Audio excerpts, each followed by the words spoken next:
ચાલો વિદ્યાર્થી મિત્રો, આજના આ લેક્ચરની અંદર આપણે ચેપ્ટર નંબર 13નો પાર્ટ નંબર 2 જોશું. આપણે તો પાર્ટ નંબર 1 આપણે અગાઉના ચેપ્ટરની અંદર અગાઉના લેક્ચરની અંદર જોઈ ગયા. તો મિત્રો આ લેક્ચરની અંદર આપણે શું જોવાના છે એની વાત કરીએ. તો પહેલાં તો આપણે એ જોશું કે ન્યુક્લિયર બળ કોને કહેવાય. તો પહેલાં આપણે ચર્ચા કરીશું ન્યુક્લિયર બળ વિશે. નેક્સ્ટ ટોપિક આપણો રહેશે કે આલ્ફા બીટા અને ગેમા વિકિરણનું ઉત્સર્જન કેવી રીતે થાય અથવા તો શા માટે થાય એની ચર્ચા કરીશું. મુદ્દા નંબર 3 આપણો એ રહેશે કે ન્યુક્લિયસની સાઇઝ અથવા તો કહી શકાય ન્યુક્લિયસનું પરિમાણ. તો ન્યુક્લિયસનું પરિમાણ આપણે મેળવવું હોય તો એ કેવી રીતનું મેળવી શકાય, અને ન્યુક્લિયસની જોડે જોડે આપણે ઘનતા પણ મેળવશું. અને લાસ્ટની અંદર MCQની ચર્ચા કરીશું. તો મિત્રો વિડીયો થોડો લોંગ બનશે, પણ જો તમે સંપૂર્ણપણે વિડીયોને વ્યવસ્થિત જોશો એટલે તમને કોઈ પણ પ્રકારનો પ્રશ્ન રહેશે નહીં, એની હું ગેરંટી આપું છું. તો હવે આપણે સમય બગાડ્યા વગર ઝડપથી આગળ વધીશું. તો હવે પહેલો મુદ્દો આપણે ચર્ચા કરીશું ન્યુક્લિયર બળ કોને કહેવાય. તો આપણે પાર્ટ નંબર 1ની અંદર ચર્ચા કરેલી હતી કે ન્યુક્લિયસની અંદર એટલે કે ન્યુક્લિયસનું બંધારણ આપણે ચર્ચા કરી હતી કે ન્યુક્લિયસની અંદર. તો હવે આપણે પરમાણુની વાત નથી કરતા, એટલે આવડું મોટું ન્યુક્લિયસ દોરવું એ તમને સમજવા માટે હું દોરું છું, એટલે ધ્યાન રાખજો. તો અહીં ન્યુક્લિયસની અંદર આપણે ચર્ચા કરી કે પ્રોટોન રહે છે, ન્યુટ્રોન પણ રહે છે. તો ક્યારેક છે જેમ મોટું તત્વ બનતું જાય એમ પ્રોટોનની સંખ્યા વધતી જશે, ન્યુટ્રોનની સંખ્યા પણ શું થશે, વધતી જશે. તો આ પ્રોટોન વચ્ચે ચેપ્ટર નંબર 1ની અંદર ભણી ગયા કે કેમાં કુલંબીય અપાકર્ષણ બળ લાગે. તો હવે પ્રશ્ન એ થાય કે કુલંબીય અપાકર્ષણ બળને લીધે આ પ્રોટોન આ બાજુ ધકેલાશે, આ પ્રોટોન આ બાજુ ધકેલાશે, એને કારણે શું થશે, ન્યુક્લિયસ ફાટી જશે. પણ ખરેખર એવું બનતું નથી. તો મિત્રો આવું ન બનવાનું એક જ કારણ છે કે એની અંદર એક બળ લાગે છે. આ બળ છે એ આ ન્યુક્લિયસ એટલે કે આ પ્રોટોનને બહાર ધકેલવાની બદલીમાં એ પ્રોટોનને એકબીજા તરફ શું કરે છે, આકર્ષણ બળ લગાડે છે. આ જે આકર્ષી બળ છે એને શું કહેવામાં આવે છે, ન્યુક્લિયર બળ કહેવામાં આવે છે. શું કહેવાય, ન્યુક્લિયર બળ તરીકે ઓળખવામાં આવે છે. આ જે ન્યુક્લિયર બળ છે એને ન્યુક્લિયર બળ એટલા માટે કહેવાય કે આ જે તો પ્રોટોન વચ્ચે એટલું જ બળ લાગશે અને ન્યુટ્રોન પર પણ વચ્ચે એટલું જ બળ લાગશે. ન્યુટ્રોનને તો કુલંબીય બળ લાગતું જ નથી. કુલંબીય બળ જે છે આપણે ભણી ગયા કે ન્યુટ્રોન છે એ વિદ્યુતભારની દ્રષ્ટિએ છે એટલે એના ઉપર બે વચ્ચે કુલંબીય બળ લાગતું 0 થઈ જશે. પણ ક્યુ બળ લાગશે તો કે ન્યુક્લિયર બળ, અને એ પાછું કેવા પ્રકારનું, આકર્ષી પ્રકારનું બળ છે. તો એ ન્યુટ્રોન વચ્ચે પણ લાગે છે અને પ્રોટોન વચ્ચે પણ લાગે છે અને પ્રોટોન ન્યુટ્રોન પણ વચ્ચે પણ લાગે છે. તો ન્યુટ્રોન વચ્ચે લાગશે, પ્રોટોન ન્યુટ્રોન વચ્ચે પણ લાગશે અને પ્રોટોન વચ્ચે પણ લાગશે. પણ એ બધા જ પ્રકારની અંદર, બધા જ ન્યુક્લિયોનની અંદર જે બળ લાગશે એ બળ કયા પ્રકારનું હશે, આકર્ષી પ્રકારનું મિત્રો બળ હશે.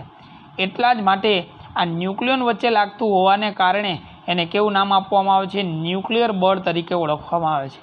આ જે બળ છે એ બધા જે મૂળભૂત બળો છે, ગુરુત્વાકર્ષણ બળ, વિદ્યુતીય ક્ષેત્ર, આ જે બધા બળો છે બરાબર, ચુંબકીય બળ, એની અંદર સૌથી પ્રબળ બળ હોય તો એ આ ન્યુક્લિયર બળ છે. એટલા જ માટે એનું નામ આપવામાં આવે છે સ્ટ્રોંગ ન્યુક્લિયર બળ. એને બીજું નામ શું આપવામાં આવે છે, સ્ટ્રોંગ ન્યુક્લિયર બળ. તો મિત્રો ખાસ ધ્યાન આપજો, આને કેવું બળ કહેવાય, સ્ટ્રોંગ ન્યુક્લિયર બળ કહેવાય. કારણ કે એ બધા મૂળભૂત બળો છે 4, એમાંથી સૌથી વધુ પ્રબળ હોય તો એ કયું છે, સ્ટ્રોંગ ન્યુક્લિયર બળ છે. આ જે બળ છે એ ખૂબ જ સૂક્ષ્મ અંતર માટે લાગે છે, સૌથી સૂક્ષ્મ અંતર માટે, એટલે એને શું કહેવામાં આવે છે, લઘુ અંતરીય બળ કહેવામાં આવે છે. તો આ લઘુ અંતરીય બળ છે અને એ જે બળ લાગે છે એ 10⁻15 મીટરના ક્રમ સુધી લાગે છે। તો 10⁻15 એટલે એને બીજી રીતે પણ બોલી શકાય, 1 ફર્મી મીટર, એફએમને શું કહેવાય, રેડિયો નથી, ધ્યાન રાખજો, ફર્મી મીટર, તો 1 ફર્મી મીટર સુધી પણ એના ઉપર બળ લાગે છે। તો આ ટૂંકું અંતર એટલે કે આટલા અંતર સુધીને જ, આટલા વિસ્તાર સુધીને જ એનું બળ લાગશે। એના પછી તરત જ ઘટીને ઝડપથી એ બળનું મૂલ્ય અંતર વધશે જેવું તરત જ એનું મૂલ્ય શું કેવું થઈ જશે, શૂન્ય થશે। અને જો 10⁻15 કરતાં પણ મૂલ્ય જો ઘટે એટલે કે એનું મૂલ્ય 0.8 ફર્મી મીટરથી ઓછું જ્યારે થશે ત્યારે આ બળ આકર્ષીને બદલીમાં કેવું બની જશે, અપાકર્ષી બની જશે। તો આ બળ છે એની વર્તુળાક કુલંબ બળ, ગુરુત્વાકર્ષણ બળ એના બધા કરતાં ખૂબ જ અલગ હોવાને કારણે કુલંબ અને ગુરુત્વાકર્ષણ બળની જેમ કોઈ ગાણિતિક સમીકરણ મળતા નથી। તો આ બળનું કોઈ એવું ગાણિતિક સ્વરૂપ નથી, કારણ કે એ અંતર સાથે એનું મૂલ્યમાં બહુ જ એટલે કે આખો પ્રકાર બદલાઈ જાય છે, અપાકર્ષી અને આકર્ષી, એને કારણે એનો કોઈ ખાસ પ્રકારનો સૂત્ર ગાણિતિક છે નહીં, બરાબર। તો ચાલો ખાસ ધ્યાન આપજો મિત્રો।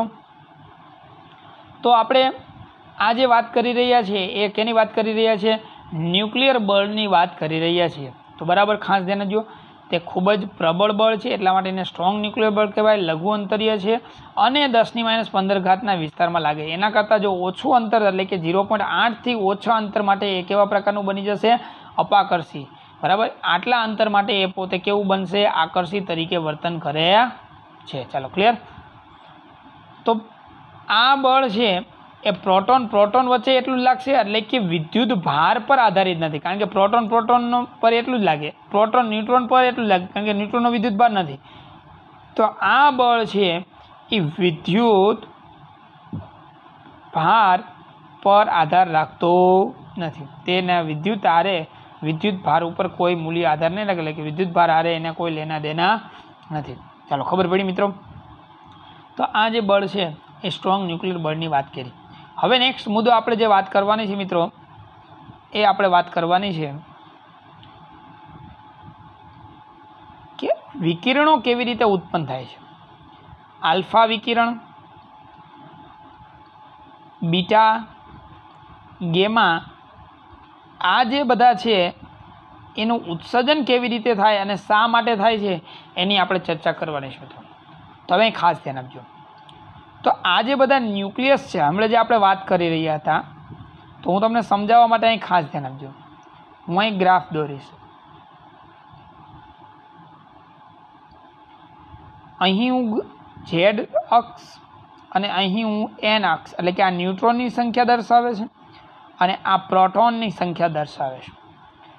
તો એન ઝેડ વિરુદ્ધ મેં એનનો જ્યારે ગ્રાફ દોરું છું ત્યારે અહીં ધ્યાન આપજો, ઝેડ વિરુદ્ધ એનનો જ્યારે ગ્રાફ દોરું છું ત્યારે આની અંદર એન બરાબર ઝેડની રેખા આપણને આ તરફ જોવા મળે છે। અહીં ધ્યાન આપજો, આ તમારા સિલેબસની અંદર નથી, પણ આ આપણે સમજવા માટે, આ આલ્ફા બીટા અને ગેમાનું કેવી રીતે ઉત્સર્જન થાય એ સમજવા માટે મિત્રો આપણે ફરજિયાત શું કરવું પડશે, આનો અભ્યાસ કરવો પડશે। તો અહીં બરાબર ધ્યાન આપજો। તો હવે જ્યારે હલકા તત્વો છે એટલે કે હલકા તત્વોના જે ન્યુક્લિયસ છે, તો હલકા એટલે ક્યાં કે જેનો પરમાણુ ક્રમાંક ઝેડ છે એ 20 કરતાં કેવો છે, ઓછો છે, એવા જે બધા તત્વો છે, હેલિયમ છે, હાઇડ્રોજન છે, લિથિયમ છે, પછી નાઇટ્રોજન છે, ઓક્સિજન છે, કાર્બન છે, આ જે બધા તત્વો છે એ તત્વોની અંદર લગભગ બધાની અંદર એન અને ઝેડની કિંમત એટલે કે પ્રોટોન અને ન્યુટ્રોનની કિંમત કેવી જોવા મળે છે, સમાન જોવા મળે છે। અને ન્યુટ્રોન અને પ્રોટોનની સંખ્યા સમાન જોવા મળે છે, એથી ન્યુટ્રોનના છેદમાં ઝેડ એટલે કે n/z ગુણોત્તરનું મૂલ્ય કેટલું જોવા મળે છે, 1, કારણ કે એનની કિંમત અને ઝેડની કિંમત સરખી તો એ ઉડી જશે, એટલે કેટલી કિંમત વધશે, 1, બરાબર, કેટલી થશે, 1। તો જ્યારે જેનો પરમાણુ ક્રમાંક પ્રાયોગિક રીતે આપણને ખબર પડી જાય ને આવર્ત કોષ્ટકની અંદર જોવો એટલે ખબર પડી જાય, આનો કોઈ થિયરી નથી, બરાબર।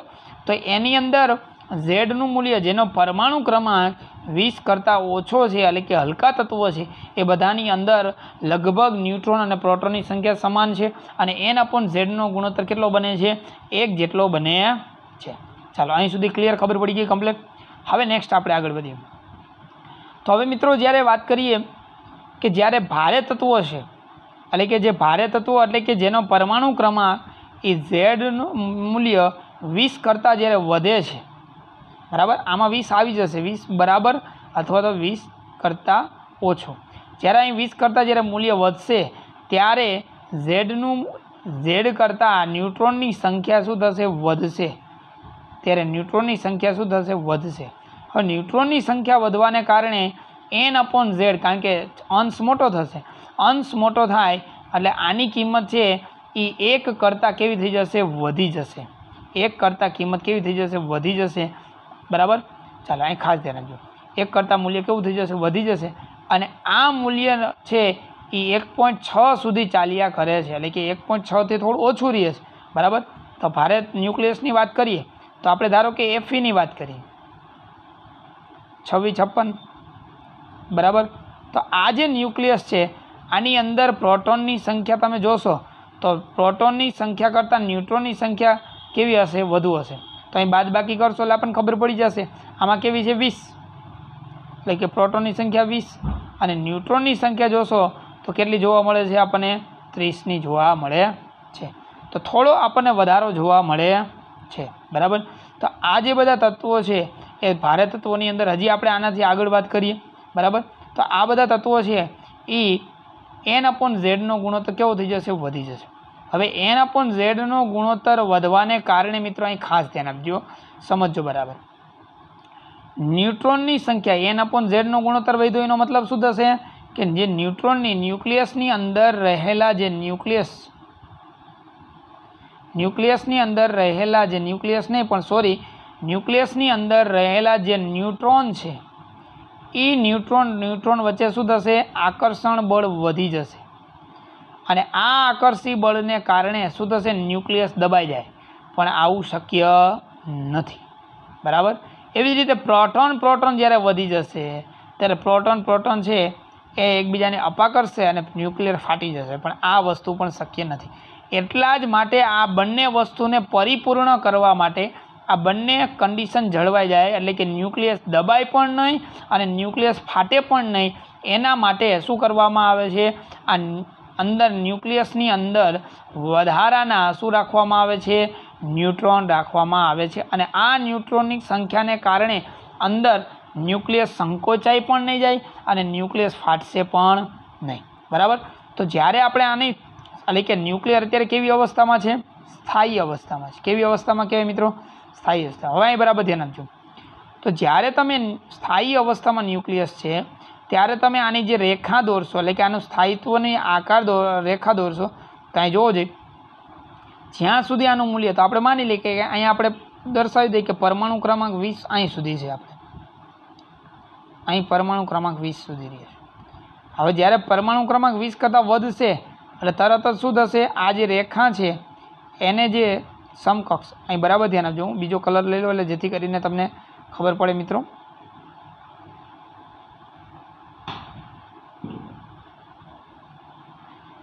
અહીં જે રેખા છે એ ધીમે ધીમે અહીં સુધી આ n/z રેખા, આ z રેખા જે છે એના ઉપર જ સંપાત થશે. પછી જેવું થોડુંક છે એ શું થશે? n પછી આવું શું થશે? nની સંખ્યા વધવાને કારણે આ રેખા છે એ n અક્ષ તરફ, તો જુઓ જે આ અક્ષ તરફ, n અક્ષ તરફ શું થાય છે? ઢળતી જાય છે. ખબર પડી? n અક્ષ તરફ શું થશે? ઢળતી જશે. તો આ જે રેખા છે આના ઉપર જે આવતા તત્વો છે એ બધા તત્વો કેવા છે? સ્થાયી તત્વો છે. એટલે આ રેખાને સ્થાયિત્વ રેખા કહેવામાં આવે છે. આને કેવી રેખા કહેવાય? સ્થાયિત્વ રેખા કહેવામાં આવે છે. હવે મિત્રો અહીં બરાબર ધ્યાન આપજો, સમજો બરાબર. હવે ધારો કે હું તમને વાત કરું કે આ જે આપણે વાત કરી Feની, તો એની અંદર ન્યુટ્રોનની સંખ્યા વધુ છે. બરાબર. તો n/z આની અંદર આ અક્ષ ઉપર આવશે નહીં, એકેની અંદર આવશે, આની અંદર સમાવશે. જ્યારે અહીં 20 સુધી લગભગ n/z જેવું મૂલ્ય રહે છે, એટલે કે z = n અથવા તો n/z મૂલ્ય રહે છે. બધાનું મૂલ્ય કેવું જોવા મળે છે? સમાન. n અને z નું મૂલ્ય સમાન. જ્યારે એના પછીના જેટલા ન્યુક્લિયસ છે એની અંદર કેની સંખ્યા વધી જાય છે? ન્યુટ્રોનની સંખ્યા વધી જાય છે એટલે આ સ્થાયિત્વ રેખા છે એ એન તરફ શું થાય છે? નમે છે. હવે આવું થવાને કારણે શું થશે જોવો જી, તો તમે ખાસ ધ્યાન આપજો. એને કારણે આ રેખા છે, ઘણા બધા ન્યુક્લિયસ એવું છે કે જેની અંદર ન્યુટ્રોનની સંખ્યા ખૂબ જ કેવી છે? વધારે છે. ન્યુટ્રોનની સંખ્યા કેવી છે? વધારે. ધારો કે હું વાત કરું એજી, બરાબર, એજી, તો એજી 47 107. હવે આની અંદર ન્યુટ્રોનની સંખ્યા ખૂબ જ વધારે છે. કોના કરતાં? પ્રોટોન કરતાં. તો એને કારણે આ જે છે એ ક્યાં આવેલું હશે? અહીંયા આવેલું હશે, આ રેખા ઉપર. ખબર પડી? અને છેલ્લું જે તત્વ છે આ સ્થાયિત્વ રેખા ઉપરનું છેલ્લું તત્વ, સ્થાયી તત્વ, એનું નામ છે બિસ્મથ. છેલ્લામાં છેલ્લું જે તત્વ છે એ કયું છે? બિસ્મથ. BI 83 208, બરાબર, આ સ્થાયી. એના પછીના બધા તત્વો છે એ કેવા તત્વો છે? રેડિયો અસ્થાયી તત્વો, એટલે કે એને કહેવાય રેડિયો એક્ટિવ તત્વો કહેવાય. તો એ આપણે ભણશું એટલે આપણને ખબર પડશે. પણ એ જે આપણે આવર્ત કોષ્ટકને જે નીચે અંદર જોઈએ, નીચેની આવર્ત કોષ્ટકમાં જે નીચે આડી લાઈન છે એમાં જે જોઈ છે એ બધા છે એ ક્યાં છે? આ અસ્થાયી તત્વો રહેલા છે. એટલે કે 83 પછીના જે તત્વો છે એ બધા અસ્થાયી તત્વો છે, બરાબર. હવે અહીં ધ્યાન આપજો, સમજો બરાબર. તો આપણને પ્રશ્ન એ થાય, સાહેબ આપણે જે ભણવા જઈ રહ્યા છીએ, આપણે આલ્ફા બીટાનું ઉત્સર્જન કેવી રીતે થાય એ ભણવાનું. તો અહીં ધ્યાન આપજો. હવે જે આ રેખાને પણ ઘણા બધા, સ્થાયિત્વ રેખાને પણ ઘણા બધા અનુસરતા નથી, બરાબર. અને અહીં ધ્યાન આપજો, સ્થાયિત્વ રેખા માટે અથવા તો તત્વ સ્થાયી બનવા માટે n બરાબર z હોવું જરૂરી નથી. આ કોઈ આવી કન્ડિશન લાગુ પડતી નથી, કારણ કે આ જે બધી ઘટના છે મિત્રો એ ન્યુક્લિયસના ભાગની અંદર થાય છે, એટલે કે ખૂબ જ સૂક્ષ્મ ઘટના છે, બરાબર. એ એના ઉપર કોઈ આધાર રાખશે નહીં. તો હવે ખાસ ધ્યાન આપજો. તો હવે ધારો કે હું કાર્બનની વાત કરું, તો જે અહીં જેનો પ્રોટોન અને ન્યુટ્રોનની સંખ્યા સમાન છે પણ ઘણી બધી વખત નથી જોવા મળતી, તો હું એન કાર્બનની વાત કરું. અનુત્તેજિત આ જે વાત છે 612, આ અનુત્તેજિત કાર્બન છે, કારણ કે આની અંદર જેટલા પ્રોટોન છે એટલા જ ન્યુટ્રોન છે, એટલે કે કોઈ અનબેલેન્સ નથી. પરંતુ જ્યારે હું એવા તત્વોની વાત કરું જે કાર્બન પરમાણુ જ છે પણ એ અનુત્તેજિત છે, એટલે કે મતલબ કે ઉત્તેજિત છે, બરાબર, જેની અંદર ન્યુટ્રોનની સંખ્યા 2 વધેલી, તો આ જે છે એ ઉત્તેજિત તત્વ છે. કેવું છે? ઉત્તેજિત. આ જે છે એ કાર્બન ખરેખર અહીં નહીં આવેલું હોય પણ એ ક્યાં આવેલું હશે? અહીં આવેલું હશે. તો જેની અંદર ન્યુટ્રોનની સંખ્યા વધુ હશે એ આ રેખાના કયા ભાગમાં આવેલા હશે? નીચેના ભાગની અંદર. આ બધા અલગ અલગ તત્વો છે, પણ જે મેં કાર્બનનું ઉદાહરણ આપ્યું એટલે તમને સમજવું પડે કે કાર્બન ક્યાંય હશે? અહીં આવેલો હશે. જેમ કે Fe ની વાત કરી તો એ ક્યાં હશે? અંદાજિત અહીંયા હશે. તો અહીં જે ન્યુટ્રોનની સંખ્યા જેમાં વધારે હશે એ કઈ બાજુ હશે? તો કે આ સ્થાયિત્વ રેખાની કઈ બાજુ હશે? નીચેની બાજુ હશે. તો આ બાજુ ન્યુટ્રોન કેવા હશે? વધુ હશે. અને જ્યારે ઉપરની બાજુએ જેમાં પ્રોટોનની સંખ્યા વધુ હોય, ધારો કે હું વાત કરું હિલિયમની અથવા તો હાઇડ્રોજનની. હાઇડ્રોજન 1H3, સોરી હિલિયમની પહેલાં વાત કરી 2He3. હવે આની અંદર જોવો જોઈએ પ્રોટોનની સંખ્યા કેટલી છે? 2. ન્યુટ્રોનની સંખ્યા કેટલી છે? 1 જ, બરાબર. તો આની અંદર એ છે લગભગ અહીં આવેલું હશે, માની લે આપણે સમજવા માટે, બરાબર. એ ક્યાં આવેલું હશે? અહીં આવેલું હશે આ હિલિયમ. આ n બરાબર z રેખા ઉપર આવેલું નહીં હોય, કારણ કે n બરાબર z થતું નથી, એટલે કે આમાં પ્રોટોન ન્યુટ્રોનની સંખ્યા સમાન નથી. આના ઉપર તો આના ઉપર કયું આવેલું તત્વ હશે? તો કે 2He4 આવેલું હશે. આ 2He3 આવેલું હશે નહીં. ચાલો આટલું ક્લિયર ખબર પડી. તો હવે અહીં ધ્યાન આપજો. તો આ તત્વો છે જે અહીં રેખાની ઉપર આવેલા, જ્યાં પ્રોટોનની સંખ્યા કેવી હશે? વધુ. એવી રીતે આપણે વાત કરીએ 1,1H હાઇડ્રોજન, એમાં પ્રોટોન કેવો છે? વધારે. કોના કરતાં? ન્યુટ્રોન. એમાં ન્યુટ્રોન છે જ નહીં, બરાબર. તો આ બાજુ હશે. તો એ બધા જે પ્રોટોનની કિંમત જેની વધારે હશે એ બધા તત્વો ક્યાં આવેલા હશે? તો કે આ રેખાની કંઈ આવેલા હશે? ઉપરની તરફ આવેલા હશે. તો અહીં બરાબર ધ્યાન આપજો, હું તમને અહીં બરાબર અલગથી સમજાવું, ધ્યાન આપજો. તો ફરીથી હું આલેખ દોરું એટલે તમને જેથી કરીને વધારે ખ્યાલ આવે. તો અહીં ધ્યાન આપજો.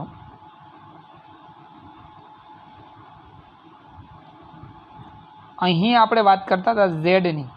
તમે આ બાજુ એન રેખા પણ દોરી શકો, બરાબર. ચાલો તો અહીં ધ્યાન આપજો. હવે જે આપણે એન બરાબર ઝેડ રેખા હતી, તો આ એન બરાબર ઝેડ રેખા અહીં સમજો. હવે બરાબર ધ્યાન આપજો, સમજવાનું હવે શરૂઆત થઈ. હવે જે આ સ્થાયિત્વ રેખા હતી એની આપણે વાત કરવાની છે. તો આ સ્થાયિત્વ રેખા જ્યાં સુધી એન બરાબર ઝેડ છે ત્યાં સુધી અહીંયા હશે. આપણે એવું ભણ્યા.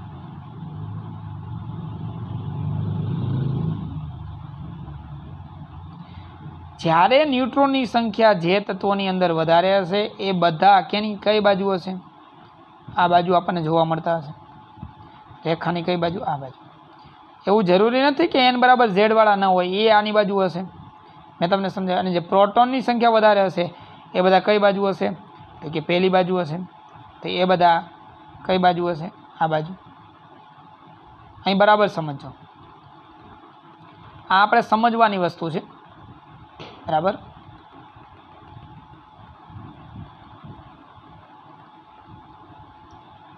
તો અહીં એનની કિંમત કેવી છે? વધુ છે. જ્યારે આ બાજુ ઝેડની કિંમત વધુ છે, એટલે કે એન કેવા છે? ઓછા. તો આ જે છે આ રેખાને જે છોડી દેશે, એટલે કે આજુબાજુમાં છે એ બધા કેવા તત્વો કહેવાય? અત્યારે હાલ પ્રમાણે અસ્થાયી ન્યુક્લિયસ કહેવાય. કારણ કે આની અંદર ન્યુટ્રોન વધારે હશે, હાઇડ્રોજન વધારે હશે, એટલે એને કારણે શું થશે? ન્યુક્લિયસ ફાટી જવાની શક્યતા રહેશે. તો આ તત્વ સ્થાયી રેખા ઉપર આવવાનો શું કરશે? પ્રયત્ન કરશે. કોઈ પણ વસ્તુ અસ્થાયી હોય તો કેમિસ્ટ્રીમાં તમે ભણી ગયા, કોઈ પણ તત્વ કે અસ્થાયી હોય પરમાણુ એ કેવો બનવાનો પ્રયત્ન કરશે? સ્થાયી બનવાનો પ્રયત્ન કરશે. તો હવે આપણને ખબર પડી ગઈ કે આ એન વધુ હોવાને કારણે એને શું કરવું પડશે?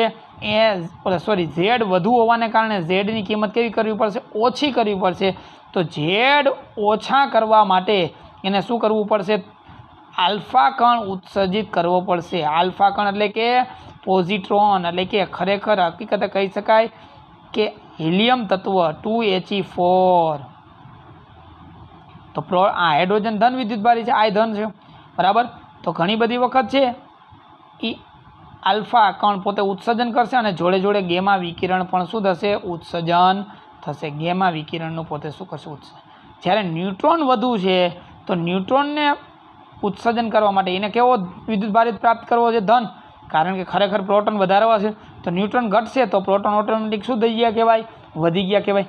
તો ન્યુટ્રોન વધારવા માટે, જેમાં અહીં આપણે પ્રોટોન વધારે હતા એટલે કે ધન વધારે હતા, તો ધનને નીકળવા માટે, એટલે કે ધન વધુ હતો તો ધન નીકળી જશે. જ્યારે અહીં ન્યુટ્રોન છે એનો વિદ્યુતભાર 0 છે, પણ હવે એને પ્રોટોન ખરેખર શું કરવા છે? વધારવા છે. પી વધારવા છે. તો પી પ્રોટોન ઓછા છે તો વધારવા માટે ઇલેક્ટ્રોન એમાંથી ઉત્સર્જન પામશે. પણ ખરેખર ન્યુક્લિયસની અંદર ઇલેક્ટ્રોન હોતા નથી, કારણ કે ઇલેક્ટ્રોન તો કક્ષકની અંદર હોય, એટલે કે ખરેખર ઇલેક્ટ્રોન નહીં કહી શકાય. પણ કોણ ઉત્સર્જન પામશે? બીટા માઇનસ કણ શું થશે? એમાંથી ઉત્સર્જન પામશે. આ બીટા માઇનસ છે એને ખરેખર ઇલેક્ટ્રોન જ કહેવામાં આવે છે, કારણ કે એના વિદ્યુતભારનું મૂલ્ય કોના જેટલું છે? ઇલેક્ટ્રોન જેટલું છે, બરાબર. તો ખાસ ધ્યાન રાખજો. તો આ જેની અંદર ન્યુટ્રોન વધુ હશે એ ઇલેક્ટ્રોનનું ઉત્સર્જન કરશે, અને જોડે જોડે ઘણી બધી વખત પ્રક્રિયામાં શું કરશે? ગેમા વિકિરણ પણ શું કરશે? ઉત્સર્જન કરશે. આ ગેમા જે વિકિરણ છે એ વિદ્યુત ચુંબકીય તરંગ છે. કેવું તરંગ છે? વિદ્યુત ચુંબકીય. જ્યારે આલ્ફા અને બીટા છે એ કોણ છે? આલ્ફા અને બીટા છે એ શું છે? કોણ છે? યાદ રાખજો. જ્યારે આ જે ગેમા છે એ વિદ્યુત ચુંબકીય તરંગ છે અને એનો વિદ્યુતભાર કેવો છે? 0 છે. આ વિદ્યુતભાર વિહીન છે. આનો વિદ્યુતભાર જ નથી, વિદ્યુતભાર વિહીન છે. જ્યારે આનો ધન વિદ્યુતભાર છે, જ્યારે આનો કેવો છે? ઋણ વિદ્યુતભાર છે. ઘણી બધી વખત બીટા પ્લસ પણ આવે છે, તો એ જોશું આપણે આગળ.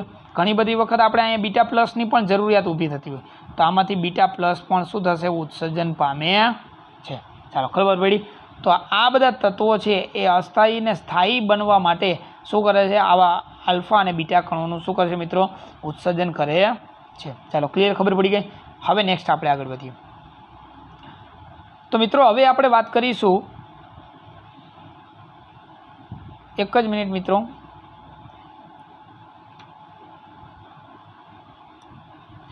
હવે જે આપણે વાત કરવાની છે એ આપણે ન્યુક્લિયસનું પરિમાણની વાત કરવાની છે।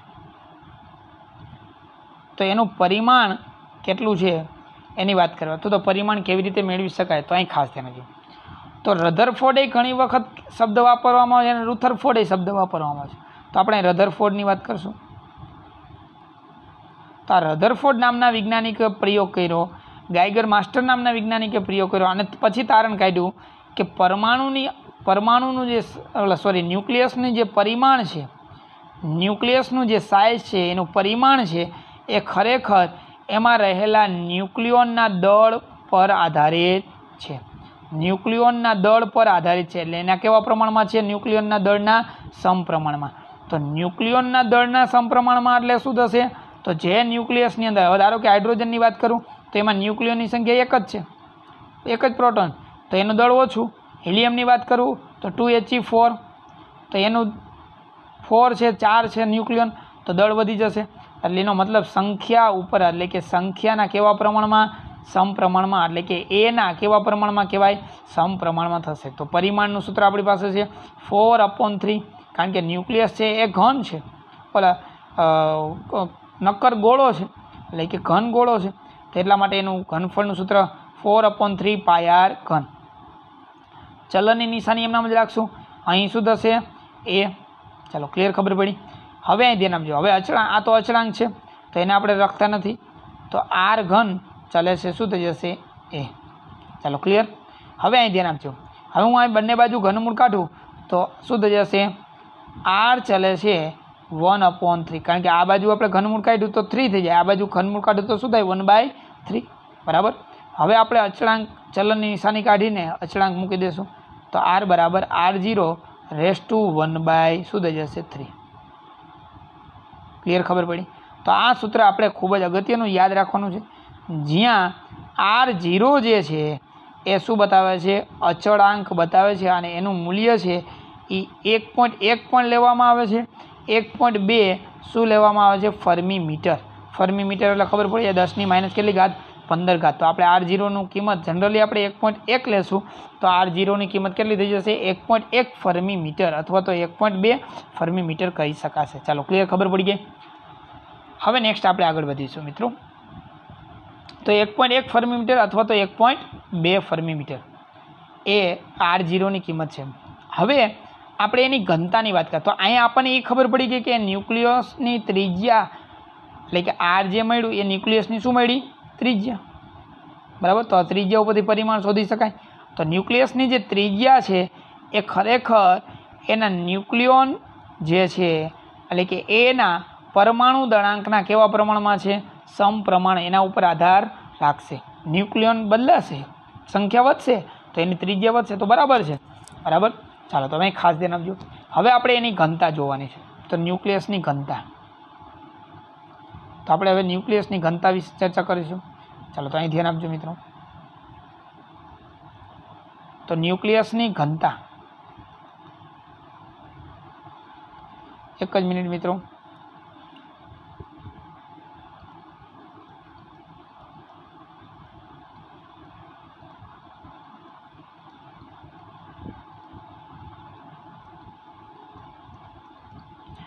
ન્યુક્લિયસની ઘનતા કેવી રીતે મળે? તો આપણી પાસે સૂત્ર છે ઘનતા બરાબર દળના છેદમાં, ઘનતાને રો વડે દર્શાવ્યું, તમે ડી વડે પણ દર્શાવી શકો, દળના છેદમાં શું થઈ જશે? કદ। તો રોના રો એમનામ જ, દળ એટલે શું થઈ જશે? ન્યુક્લિયોનનું દળ। તો ન્યુક્લિયોનની સંખ્યા ગુણ્યા દળ, આપણને ખબર છે એક ન્યુક્લિયનની સંખ્યા એ વડે દર્શાવાય અને એનું દળ AMUની અંદર હોય, તો AMU કુલ દળ થઈ ગયું, ખબર પડી? કદ, કદ એટલે શું થઈ જશે? 4/3 πr ઘન। આ ખબર પડી? જો ન ખબર પડી તો અહીં ધ્યાન આપજો। ધારો કે હું વાત કરું 2He4ની વાત કરું તો આની અંદર કેટલા ન્યુક્લિયન છે? 4, તો અહીં 4, પણ કેમાં છે? AMUની અંદર દળ છે, બરાબર, તો એટલા માટે। હવે રોના રો એમનામ જ, એ ના એ એમનામ જ, એક MU એટલે આપણને ખબર છે 1.67 × 10 ની -27 ઘાત, છેદમાં 3 ઉપર જતા રહેશે, 3a 4 ના 4 એમનામ જ, પાઈના પાઈ એમનામ જ, આ રો પ્લસ સોરી આરની જગ્યાએ તો આપણને ખબર છે સૂત્ર હમણાં જ આપણે ભણ્યા, r0 a ની કેટલી ઘાત 1/3 આખાની 3, ક્લિયર? તો હવે ધ્યાન આપજો, રોના રો એમનામ જ, 3 ના 3 એમનામ જ, આ એ ના એ એમનામ જ, અને અહીં 1.67 ના 67 શું થશે એમનામ જ, ગુણ્યા 10 ની માઇનસ 27 ઘાતના 27 ઘાત શું થઈ જશે એમનામ. ચાલો ક્લિયર? તો એની કિંમત આપણે મૂકી દેવાની, બરાબર? ચાલો અહીં ધ્યાન આપજો. હવે 4π ના 4π શું કરશું આપણે એઝ ઇટ ઇઝ, r0 હવે અહીંયા આપણે કાઉન્સની અંદર અહીં જોવો જે આ 3 અંદર આવવા દે, કાઉન્સ છૂટો પાડી એટલે r0 ઘન અને a ની 1/3 એટલે કે અહીં 3 ગુણાશે એટલે 1/3 3 છેદમાં કેન્સલ થઈ જશે એટલે ખાલી શું વધશે a. તો હવે આ a અને આ a શું થઈ જશે મિત્રો કેન્સલ. તો જોવો જે બધી વસ્તુ આખી ટોટલ કિંમત કેવી થઈ ગઈ અચળ થઈ ગયા. તો આ બધાનું આપણે ભાગાકાર ગુણાકાર કરશું એટલે તમને જે જવાબ મળશે એ કેટલો જવાબ મળશે તો કે 2.3 ગુણ્યા 10 ની 17 ઘાત જેવો સમથિંગ જવાબ તમને મળે. તો આટલા કેજી પર શું થઈ જશે મીટર ઘન. તો લગભગ ન્યુક્લિયસ, કારણ કે આપણને ખબર પડી ગઈ કે આમાં જોવો જે બધું અચળ જ છે, તો આની ન્યુક્લિયસ કોઈ પણ ન્યુક્લિયસની ત્રિજ્યા તમે કોઈ પણ ન્યુક્લિયસની ઘનતા જોશો તો લગભગ બધાની કિંમત કેવી આવશે અચળ આવશે, અને અચળ કિંમત એટલે કે કેટલી આવશે 2.3 ગુણ્યા 10 ની પ્લસ 17 ઘાત કેજી પર મીટર ઘન. તો યાદ રાખજો અહીંથી MCQ બનશે કે રો છે ઘનતા છે એ પર આધારિત નથી, એના ઉપર આધારિત નથી, એના ઉપર આધાર રાખશે નહીં, કોઈ પણ રાશિ ઉપર આધાર રાખશે નહીં. ચાલો ક્લિયર મિત્રો, ખબર પડી ગઈ? ચાલો તો મિત્રો લગભગ હવે કોઈ પણ પ્રકારનો એની અંદર પ્રશ્ન રહેતો નથી હું એવું માનું છું. હવે આપણે MCQ જોશું એટલે વધારે ખ્યાલ આવશે. ચાલો તો હવે અહીં ખાસ ધ્યાન આપજો. ચાલો તો પહેલો MCQ આપણી સમક્ષ આ છે, એ તત્વો માટે પ્રક્રિયા આવી આપેલી છે, એમાંથી બી બને છે, એમાંથી બી બને છે ત્યારે હિલિયમ જોવો જ શું થાય છે મુક્ત થાય, એટલે આલ્ફા કણ શું થાય છે મુક્ત થાય છે, આપણને એવું કહી દીધું છે, બરાબર? તો હવે અહીં શું થશે ધ્યાન આપજો. તો આપણને કીધું કે બી અને સી બીજી પ્રક્રિયા, તો પહેલાં આની પ્રક્રિયાની વાત કરી, એ પ્રક્રિયા એમાંથી શું થાય છે બી બને છે, પણ બી બને છે ક્યારે બને છે કે એમાંથી હિલિયમ એટલે કે આલ્ફા કણ શું થાય છે મુક્ત થાય. તો હિલિયમ ન પણ આપેલું હોય તમને આલ્ફા આપેલું, તો યાદ રાખજો આલ્ફા એટલે 2He4. તો હવે નીચે કીધું છે કે આ બધામાં શું સમસ્થાનિક છે કે શું એ જોવાનું અથવા તો સમદળીય છે કે એ શું જોવાનું છે, બરાબર? તો હવે અહીં ધ્યાન આપજો. પહેલી પ્રક્રિયા આપણે ધારો કાંઈ ધારી લઈ કે x છે પરમાણુ ક્રમાંક અને આનો પરમાણુ દળાંક કેવો છે y છે. હવે જ્યારે આમાંથી આ તત્વો બનશે એટલે આપણે બે બાજુ બેલેન્સ કરવાનું, તો આમાં 2 નીકળી ગયા એટલે શું થઈ જશે xમાંથી 2 શું થઈ ગયા કહેવાય ખરેખર ઓછા થઈ ગયા, અને અહીં yમાંથી કેટલા પરમાણુ દળાંકમાં ઓછા થઈ ગયા ભાઈ 4. ક્લિયર, ખબર પડી ગઈ? હવે એ જે બી તત્વ છે એમાંથી પાછું સી બને છે, તો બી તત્વ એટલે કયું આ જે છે, તો આપણે બી તત્વની વાત કરીશું. અહીં ધ્યાન આપજો. તો x-2 અને y-4 એમાંથી સી તત્વ બને છે, પણ શું સી છે કેવું છે એ આપણને ખબર નથી, પણ આપણને આપેલું છે 2 ઇલેક્ટ્રોન્સ, બરાબર? ઇલેક્ટ્રોન 2 આપ્યા છે. હવે ઇલેક્ટ્રોનનો ખરેખર વિદ્યુતભાર જોવા જાય 0 અને અહીં 1 એટલે કે -1 છે વિદ્યુતભાર, બરાબર? તો અહીં ખરેખર 2 છે, 2 ઇલેક્ટ્રોન છે એટલે અહીં -2 થઈ જશે. ક્લિયર, ખબર પડી? એક ઇલેક્ટ્રોન તો -1 આવે, તો અહીં 2 ઇલેક્ટ્રોન છે તો વિદ્યુતભાર એનો શું થઈ જશે બદલાઈ જશે. તો અહીં ધ્યાન રાખજો. હવે આને સંતુલન કરવા માટે ઓલરેડી -2 તો છે જ, તો આને કેટલો વધશે x. જો હવે x-2 એટલે અહીંયા અમે x-2, જ્યારે અહીં જોવો જોઈએ x-2 અને +2 બે કેન્સલ થઈ જાય એટલે ખાલી વધે x. તો પ્રક્રિયાને શું થઈ સંતુલન થયું કે ભાઈ. તો અહીંયા -2 તો છે જ, અહીં ખાલી શું વધશે x, કારણ કે અહીં x-2 છે, ખબર પડી ગઈ? અને અહીં y-4 ના 4 એમનામ જ, કારણ કે આ 0 તો ઉમેરો તો કાંઈ ફેર ન પડે અને બાદ કરો તો કાંઈ ફેર ન પડે, તો y-2. તો જોવો જોઈએ આપણને કીધું એ અને સી શું છે, બરાબર? તો એ અને સીની વાત કરી, તો અહીં ધ્યાન આપજો. તો એ અને સી, એ અને બી શું છે એની વાત કરી, તો એ અને સીની વાત કરી અને એ અને બીની. જો એ અને બી તો એકેય કાંઈ થશે જ નહીં, સમદળીય નથી અને જોવો જોઈએ સમસ્થાનીય નથી, બરાબર? એ અને બી. પણ એ અને સીમાં તમે નજર કરો, એ અને સીમાં જોવો જોઈએ એનો ચપ્પલ જોવો જોઈએ બે કેવા છે સરખા છે. આનું ચપ્પલ કેટલા નંબરનું x અને આનું ચપ્પલ એ એક્સ, તો આ બે કેવા કહેવાય? જ્યાં ચપ્પલ સરખા હોય એને સમસ્થાનીય આપણે ભણી ગયા. કારણ કે 1 1H એનો સમસ્થાનિક શું થઈ જશે? 1H2 ડ્યુટરન્ટ, જેમાં ચપ્પલ સરખા છે. ચાલો ક્લિયર. તો એ અને સી બંને કેવા થઈ જશે? એકબીજાના સમસ્થાનિક. તો આવા MCQ પૂછાઈ શકે. ચાલો નેક્સ્ટ MCQની આપણે આગળ વાત કરીશું મિત્રો. તો હવે નેક્સ્ટ MCQ, હિલિયમનો પરમાણુ દળાંક કેટલો છે? એ બરાબર પરમાણુ દળાંક કેટલો છે? 4 છે. અને સલ્ફરનો પરમાણુ દળાંક કેટલો છે? તો કે 32 છે. તો આપણને કીધું કે ન્યુક્લિયસની ત્રિજ્યા, સલ્ફરના ન્યુક્લિયસની ત્રિજ્યા હિલિયમના ન્યુક્લિયસની ત્રિજ્યા કરતાં કેટલા ગણી છે? તો આપણે સલ્ફરની ન્યુક્લિયસની ત્રિજ્યા કેટલા ગણી છે એ મેળવવાની છે. તમે A2 ને ઉપર રાખ્યા, A1 ને છેદમાં રાખ્યા. તો જોવો જે આપણને ખબર છે, હવે ન્યુક્લિયસની ત્રિજ્યાની વાત છે.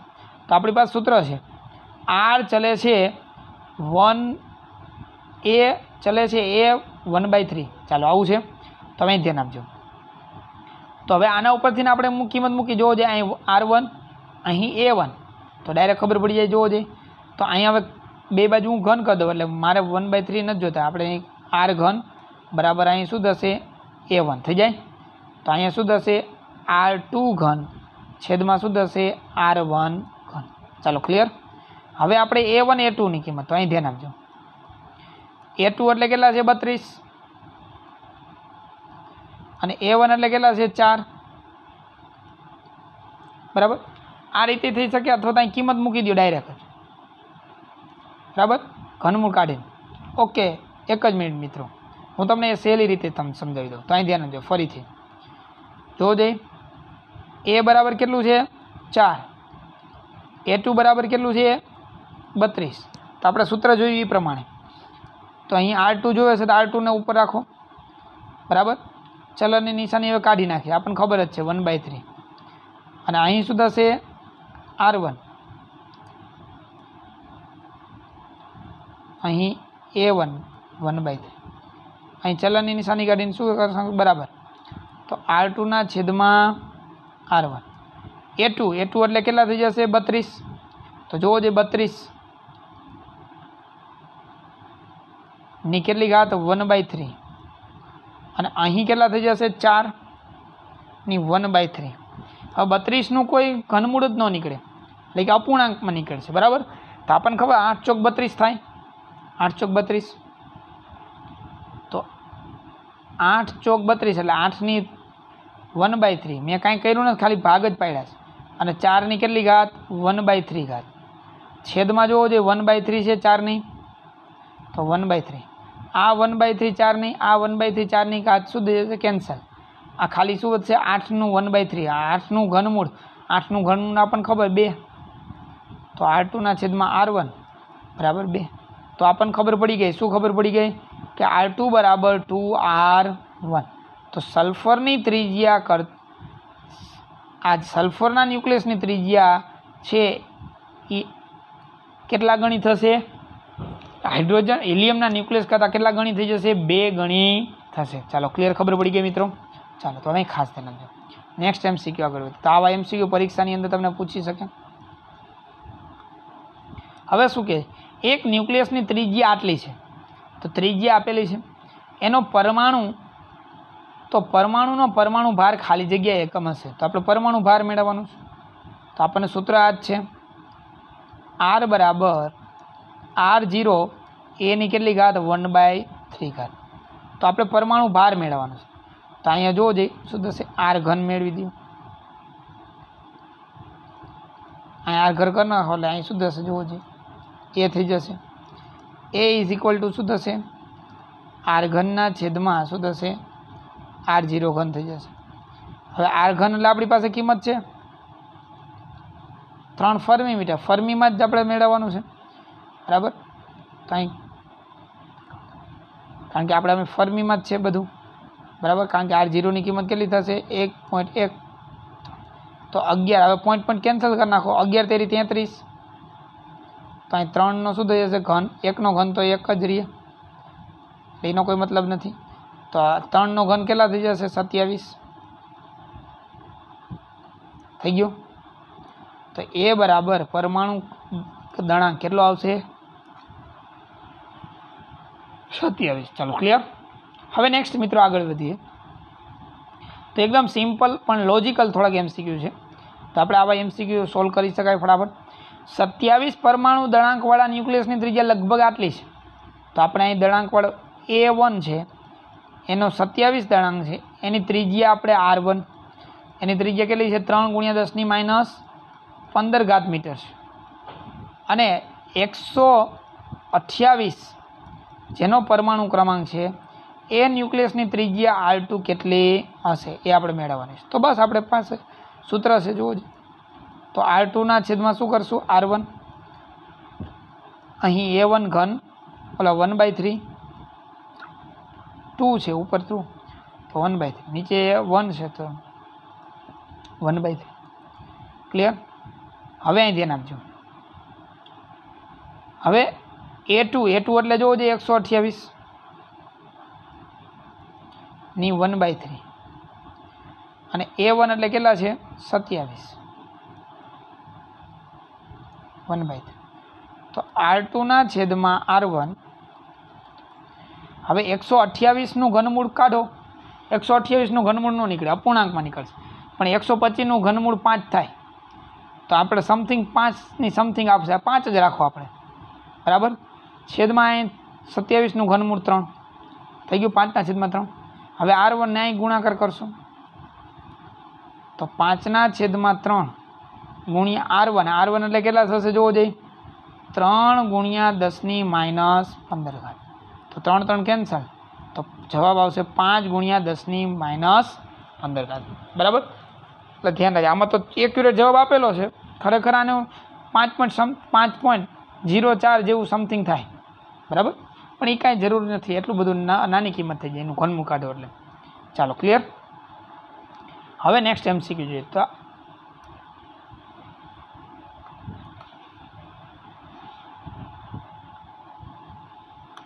એક ન્યુક્લિયસની સરેરાશ ત્રિજ્યા આપણને આપી દીધેલી છે, R1 બરાબર 3.3 ફર્મી મીટર બરાબર। જો ન્યુક્લિયોનનું સરેરાશ દળ આટલું છે બરાબર, તો ન્યુક્લિયસની ઘનતા કેટલી થશે? હવે મિત્રો ખાસ ધ્યાન આપજો, ન્યુક્લિયસની ઘનતા આપણને ખબર છે કે 2.3ની નજીક છે, 2.30ની નજીક છે, તો આપણે એ જવાબ જોવાનો, તો આ છે અને આ છે +10⁻17 kg/મીટર3, તો આ બે નજીક થશે, આ બે જવાબમાંથી થશે, પરંતુ મિત્રો મેળવી શકાય, મેળવવી હોય તો અહીં ધ્યાન રાખજો, તો આવા એમસીક્યુ પૂછેલા હોય ત્યારે મેળવી લેવાનું શરમ રાખ્યા વગર બરાબર, પણ આપણને જવાબ નજીક અહીં ખબર પડી જાય કે કયો જવાબ આવશે બરાબર। તો આ ન હોય, આ જવાબ હોઈ શકે, એટલે આપણી પાસે જવાબ છે જ, પણ આપણે ગણતરી કરશું, તો અહીં ધ્યાન આપજો। તો ન્યુક્લિયસની આપણે શું મેળવવાની છે? ઘનતા મેળવવાની છે। હવે ન્યુક્લિયસની ઘનતા મેળવવા માટે આપણી પાસે રોના છેદમાં, એટલે કે રોનું સૂત્ર છે દળના છેદમાં શું જોશે આપણે, તો કે એનું કદ, તો 4/3 π/. ચાલો ક્લિયર। હવે આપણને અહીંયા ન્યુક્લિયનનું દળ આપેલું છે, ન્યુક્લિયન એટલે એક ન્યુક્લિયનનું દળ, એની કિંમત આપેલી છે, ખરેખર એ તો ન્યુક્લિયનની કુલ સંખ્યા કહેવાય, એની કિંમત યાદ રાખજો, આ તો ડાયરેક્ટ એને જ મૂકી દેવાનું, એક ન્યુક્લિયનનું દળ આપેલું છે, તો આપણે પહેલાં તો એ જોવું પડશે કે કેટલા ન્યુક્લિયન છે બરાબર। એક ન્યુક્લિયનનું દળ આપેલું છે, તો પછી એને m વડે ગુણી નાખશું, AM, પછી અહીંયા U વડે, U છે એટલે U એટોમિક માસ યુનિટ, એક U બરાબર આપણને આપેલા 1.66 × 10⁻27, તો 1.66 × 10⁻27 છેદમાં બરાબર, તો આ એમની કિંમત મૂકી, તો અહીં શું થશે 4/3 π/. હવે આનું તો કોઈ ટેન્શન નથી, આપણે અહીં મૂકી દઈશું, પણ આપણે આમાં શું જોશે? એની કિંમત જોશે। હવે તો એની કિંમત મેળવવાની કંઈ જરૂર નથી, સીધું જ R બરાબર કિંમત મૂકી શકાય। હવે અહીં હું R કાઢી નાખું, અહીં ધ્યાન આપજો, R ઘન કાઢી નાખો, એક જ મિનિટ મિત્રો,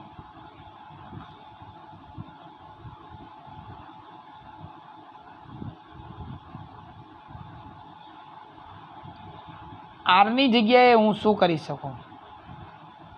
આરની જગ્યાએ હું કિંમત મૂકી શકું, આરની જગ્યાએ કિંમત શું મૂકી શકાય, R0 એ રેસ ટુ 1/3 અને આખાની કેટલી ઘાત, 3 ઘાત થઈ ગયું R ઘન. હવે આપણે ખબર છે કે આ એ કેન્સલ થઈ જવાનું છે, આની કિંમત મૂકો, આનો બધાને ગુણાકાર કરો, તમારી પાસે જે જવાબ આવશે રો બરાબર એ કેટલો આવશે, હવે તો આપણે જ છે એમની જગ્યાએ કિંમત મૂકી દો. યુ એટલે તો 1.6 1.66 થઈ ગયું, એ કેન્સલ લઈને ઉપાધિ નથી. R0 એટલે 1.1, પાય એટલે 3.14, 3 ઉપર જશે બરાબર. તો આવડી જાય કે ન આવડી જાય, તો આપણે આટલો જવાબ થશે. ક્લિયર? ચાલો હવે નેક્સ્ટ આપણે આગળ વધીએ. તો આવા મિત્રો MCQની અંદર ખબર પડી જાય એટલા માટે હું તમને હિન્ટ જ આપું છું, પછી બધા MCQને ખોટો ટાઈમ વેસ્ટ નથી કરતો એટલા માટે અહીં ધ્યાન આપજો. પરમાણુ દળાંક એ વધતો જાય તો પણ ન્યુક્લિયસ સાથે સંકળાયેલ કઈ રાશિનો બદલાય, ઘનતા બદલાશે નહીં. તો હમણાં જ આપણે જોયું બરાબર. તો આ IMP MCQ કહેવાય બરાબર. નાના છે પણ નાગનું બચ્ચું કહેવાય. પ્રોટોન, હાઇડ્રોજન, પ્રોટોનને બીજું શું નામ આપે, હાઇડ્રોજન ન્યુક્લિયસની ત્રિજ્યા ખાલી જગ્યા જોજો. હાઇડ્રોજન ન્યુક્લિયસની ત્રિજ્યા પૂછે, તો હાઇડ્રોજન ન્યુક્લિયસની ત્રિજ્યા પૂછે તો આપણી પાસે સૂત્ર છે R બરાબર R0. પરમાણુ ક્રમાંક શું થઈ જશે, A, એટલે એનો પરમાણુ દળાંક કેટલો છે 1 અને 1/3. તો R0 એટલે 1.1 ફર્મી મીટર, 10 - કેટલી ઘાત, 15 ઘાત. તો આનું ઘનમૂળ એક જ થાય, તો આટલા શું થઈ જશે 1.1, ડાયરેક્ટ સીધું સિમ્પલ બરાબર. ચાલો ક્લિયર. હવે નેક્સ્ટ 12મો એમ છે, જો ન્યુક્લિયસની ત્રિજ્યા R હોય અને પરમાણુ દળાંક A હોય તો ln R વિરુદ્ધ ln A નો આલેખ કેવો થશે. તો અહીં ધ્યાન આપજો. તો આપણી પાસે સૂત્ર છે MCQ અગત્યનો છે, R બરાબર R0 રેસ ટુ 1/3. આલેખ કેવો છે એનો આકાર પૂછેલો છે, તો બે બાજુ ln વાળું લેવું જોઈએ. તો ln લગાડો, ln લગાડશો એટલે શું થશે જોવો જોઈએ, આ આગળ આવતું રહેશે, આ 1/3 છે શું થઈ જશે, આગળ આવી જશે.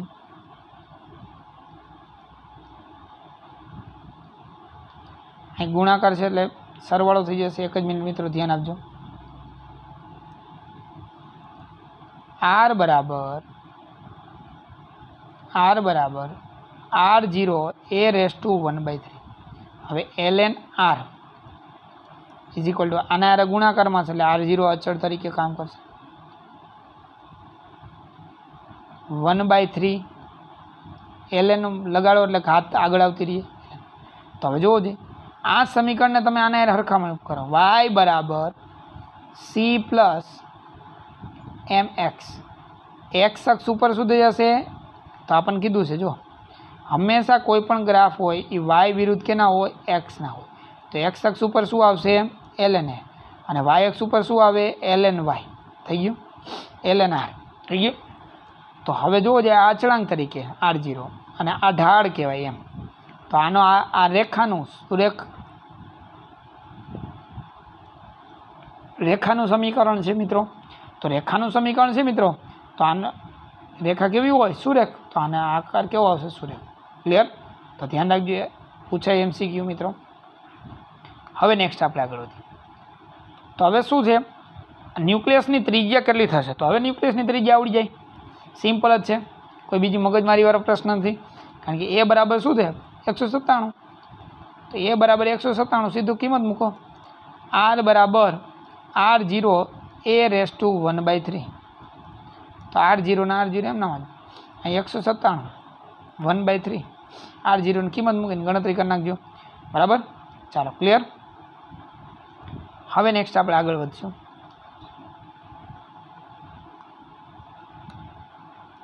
તો હવે જોવો જોઈએ MCQ અગત્યનો આવ્યો. તો આપણને R1 ને R2 બેનો ગુણોત્તર, R1 એટલે આનું અને R2 એટલે આનું અનુક્રમે જો આપેલું છે, અનુક્રમે એલ્યુમિનિયમ અને ઝીંક બંનેનો ત્રિજ્યાનો ગુણોત્તર લેવાનો છે. તો હવે R1 ના છેદમાં R2 ગુણોત્તર ધ્યાન રાખવાનું, ગુણોત્તર લેતી વખતે. તો હવે R0 કેન્સલ થઈ જાય. તો A1 એટલે જોવો જોઈએ અહીંયા A1 1/3 અને A2 1/3. હવે A1 1/3, A1 એટલે જોવો જોઈએ 27 1/3 અને અહીં કેટલા થશે 64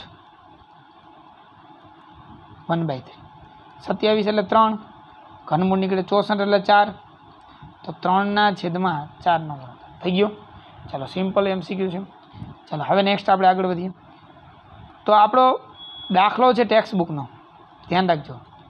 ટેક્સ્ટ બુકનો દાખલો ઉદાહરણ 13.1 ઉદાહરણ. આયર્ન એટલે કે લોખંડ ન્યુક્લિયસ માટે દળ આટલું છે, બરાબર. તો દળ આપેલું છે M બરાબર 55.85 યુ એટલે જો એટોમિક માસ 1.66 કરીને 67 કરી શકાય, 10⁻27 kg. ચાલો ક્લિયર. એટલે દળ મળી ગયું. એ કેટલો છે? પરમાણુ દળાંક 56. તો ન્યુક્લિયસની ઘનતા, તો આપણી પાસે સૂત્ર છે ઘનતાનું સૂત્ર ρ બરાબર શું થઈ જશે? દળના છેદમાં સીધું જ કદ એટલે 4/3 πr ઘન. એમના એમ દળના દળ તો કિંમત મૂકી દેજો. અહીં 4ના 4 એમનામાં 3 ઉપર જતા રહેશે. પાય અહીં આરની જગ્યાએ શું થઈ જશે? જોવો જોઈએ R0 હવે ઘન છે એટલે R0 ઘન, અને અહીં શું થશે? એના એમનામ જ, કારણ કે 1/3 એટલે ઘન થશે એટલે શું થઈ જશે? એ. હવે એ એટલે 56, એટલે 56 તો મૂકી દેજો. R0 એટલે 1.1 ફર્મીમીટર અને ઘન થશે એટલે 10⁻15 45 થઈ જશે. ભાગાકાર ગુણાકાર કરીને જવાબ તમને મળશે. તો એકદમ સિમ્પલ અને સરળ છે. ઉદાહરણ તમને આપેલું છે, મેળવી લેજો ઘનતા. અને આપણને ખબર છે 2.30ની નજીક સમથિંગ આવવું જોઈએ જવાબ, બરાબર. ચાલો તો હમણાં આપણે એવો દાખલો જોયેલો હતો. હવે નેક્સ્ટ આપણે આગળ વધીએ MCQ. તો આ પણ જોજે સ્વાધ્યાયનો દાખલો છે મિત્રો. સ્વાધ્યાયનો 13.1 ચોપડીનો દાખલો છે, બરાબર. તો AU અને સિલ્વરના સમસ્થાનિકો છે ના ત્રિજ્યાઓનો આશરે ગુણોત્તર કેટલો? તો જો હમણાં જ આપણે જોયું એલ્યુમિનિયમ અને AG, બરાબર. તો આવડે R1/R2 A1 એટલે 197, બરાબર. 107 એનું ઘનમૂળ. ક્લિયર? ખબર પડી ગઈ? ચાલો તો આ રીતે તમારે શું કરી શકાય? બધા દાખલા ગણી શકાય. તો હવે ઘનમૂળ કાઢીને એનો બંનેનો ગુણોત્તર લખી નાખજો, કારણ કે આપણી પાસે જે અત્યારે અહીંયા છે ઘનમૂળ, એ આપણી પાસે પૂર્ણાંક સંખ્યામાં ઘનમૂળ નીકળે એવું નથી, એટલે અપૂર્ણાંકની અંદર નીકળશે, બરાબર. ચાલો તો સીધું જ ફટાફટ થઈ શકે. તો હું મારા વિડીયોની અંદર ઘનમૂળ કેવી રીતે સાદા કેલ્ક્યુલેટરથી કાઢવું એનો વિડીયો છે, તો જોઈ લેજો, ન ખબર હોય એને. ઓકે ચાલો તો મિત્રો, વિડીયો સારો લાગે તો વિડીયોને ચેનલની અંદર સબસ્ક્રાઈબ કરી લેજો, વિડીયોને લાઇક કરજો અને સારી કોમેન્ટ કરતા રહેજો મિત્રો, બરાબર, જેથી કરીને બીજા વિદ્યાર્થીઓને જોવામાં સરળતા રહે. Okay, thank you, by.